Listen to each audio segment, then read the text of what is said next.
इनका कितना बड़ा मुकाम हमें अंदाज़ा लगा सकते नहीं। उलमा कराम फरमाते हैं अल्लाह के बाद किसी का मुकाम है तो हमारे नबी का मुकाम।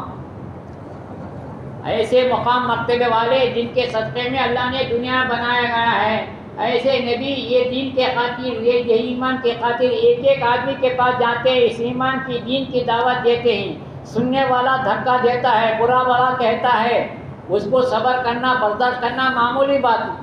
आज कोई आदमी हमारी बात का इनकार कर दे, हमें कोई उल्टी बात कह दे तो हमारा हाल क्या होता, हमारा मुकाम क्या, हमें क्या। वो तो नबियों के नबी थे, इमामुल अंबिया थे, नबियों के सरदार थे। दीन कितनी कीमती चीज़ है, ईमान कितनी कीमती चीज़ है। नबियों के सरदार इमामुल अंबिया मेहनत कर रहे हैं। मामूली आदमी कोई तकलीफ उठा लिया तो उतनी बड़ी बात क्या भी नहीं है। ये कौन का बड़ा ओहदे वाला बड़ा जो है अपने आदमी, उसे कौन तो भी कहता बोलता जाता, कोई MLA है, MP है, मस्जिद के बड़े ही, उसे कौन उसके खिलाफ का तो बात करे तो ये कौन है।